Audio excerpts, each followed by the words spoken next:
Isang kwento ng kababalagan sa barko bilang kapitan ng barko. Ang dagat ay mapayapa, ang alon banayad na humahalik sa gilid ng barko, sa kilopor. Si Kapitan Pedro, isang veteranong mandaragat, ay nakatanaw sa malawak na karagatan. Mahigit 30 taon na siyang naglayag pero may isang lugar na hindi niya kailanman gustong daanan, ang Isla de las Sombras, isang islang sinasabing tirahan ng mga espiritu ng mga nawawalang marinero. Ngunit ngayong gabi, tila wala siyang pagpipilian. Isang malakas na bagyo ang biglang bumalot sa karagatan at napilitan silang lumihis ng daan, diretso patungo sa isla. Habang papalapit ang barko, nagsimula ng bumigat ang pakiramdam ni Pedro. Ang alon ay tila hindi natural, hindi umaayon sa direksyon ng hangin. Maya-maya pa isang marinero ang lumapit sa kanya, nanginginig sa takot. Kapitan, may bumangon sa dagat. Hindi niya agad ito pinansin. Inisip na baka guni-guni lang ng tauhan dahil sa takot.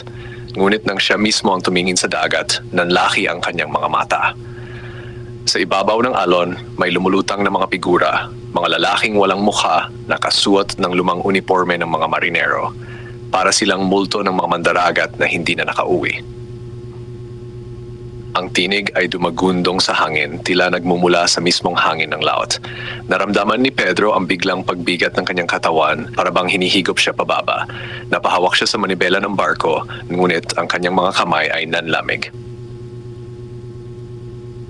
Kapitan, may sumampa sa barko, sigaw ng isa sa kanyang tripulante. Nang lumingon siya, nakita niya ang isang basang-basang nilalang, mahaba ang buhok, walang mata at nakangiti ng hilakbot sa kanya.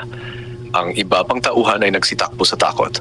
Isa-isang namatay ang mga ilaw ng barko at ang dagat ay biglang naging tahimik, masyadong tahimik. Doon niya naalala ang alamat ng Isla de las Sombras. Ang sinumang mandaragat na lumapit dito ay hindi na makakabalik, ngunit hindi siya papayag. Hindi ako basta-basta susuko, bulong niya sa sarili. Dali-dali niyang inihanda ang barko, itinodo ang makina palayo sa isla.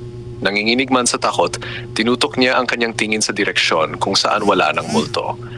Ang mga espiritu ay unti-unting naglaho sa hangin at ang tubig ay muling gumalaw ng natural. Maya-maya, tumamang liwanag ng buwan sa kanilang barko at napagtanto niyang nakalampas na sila sa isla. Ang kanyang mga tauhan ay isa-isang nagbalik sa wisyo. Ngunit nang siya tumingin sa kanyang likuran, may napansin siyang naiwan, isang basang marka ng kamay sa kanyang balikat. Parang nagpapaalala na minsan, may humawak sa kanya na hindi dapat naroon. At mula sa kalayuan, narinig niya ang isang malamig na bulong. Babalik ka rin.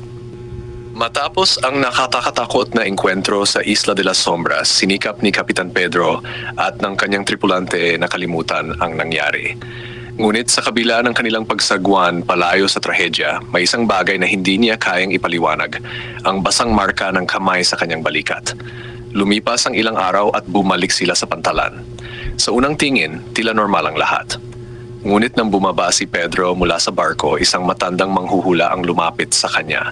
Ito ay isang babaeng hindi niya kilala, ngunit may kakaibang titig sa kanya. May dala kang sumpa, Kapitan, sabi ng matanda. Hindi ka nila hahayaang makalimot. Natawa si Pedro. Wala akong oras sa ganyang mga pamahiin, inay. Ngunit pagtalikod niya, naramdaman niya ang malamig na dampi ng hangin sa kanyang batok, parang may bumubulong sa kanya. Ang simula ng bangungot. Pagbalik sa kanyang bahay, inisip ni Pedro na makakalimutan niya ang lahat. Ngunit ng gabi ay dumating na naginip siya ng isang bagay na tila masyadong totoo. Sa kanyang panaginip, nasa laot siya muli, ngunit wala ang kanyang tripulante. Nasa gitna siya ng dagat, ang tubig-big ay itim na parang tinta. Mula sa malayo, may lumulutang na barko, luma, kinakalawang at puno ng anino ng mga nawawalang marinero. Doon niya nakita ang isang pamilyar na mukha.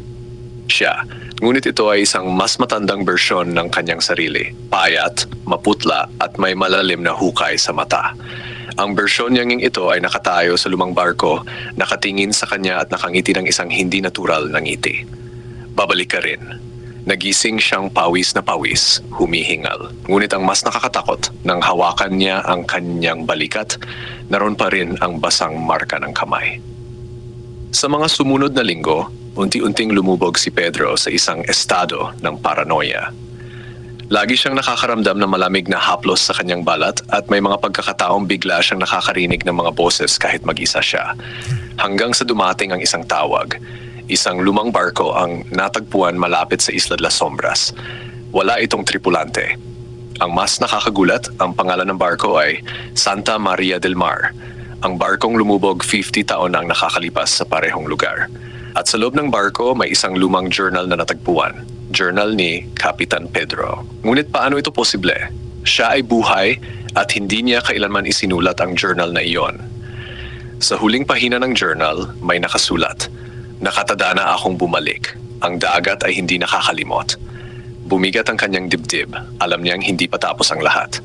At sa gabing iyon, sa kanyang kwarto habang pinagmamasta ng dagat mula sa bintana, isang malamig na kamay ang lumapat sa kanyang balikat. Misteryo sa Laot, Part 3. Ang huling paglalakbay ni Pedro.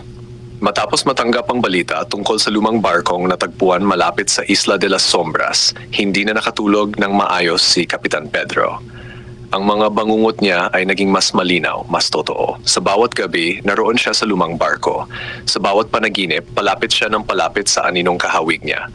At sa huling gabi, bago siya muling maglayag, nagising siyang pawis na pawis. Ngunit ngayong gabi, hindi lang basang marka ng kamay ang naiwan sa kanyang balikat. May isang basang pahina na sa kanyang mesa. Ang parehong sulat kamay niya pero hindi niya isinulat. Ako'y bumalik. Ngayon, ikaw naman. Kahit may takot sa puso, hindi umatras si Pedro. Kapitan siya. Isang mandaragat. Hindi niya kayang takasan ng dagat, lalo na't tila may tumatawag sa kanya. Sumakay siya muli sa kanyang barko kasama ang piling tauhan. Pero kahit hindi nila alam ang buong istorya, ramdam ng lahat ang bigat ng hangin. Para bang may hindi nakikitang mata ang nagmamasid sa kanila. Habang papalapit sila sa isla, biglang nagbago ang dagat. Mula sa payapang tubig, naging itim ito, parang isang malalim na hukay. Wala ng alon, wala ng hangin. Para silang lumulutang sa isang patay na mundo. Kapitan, may bumangon sa tubig.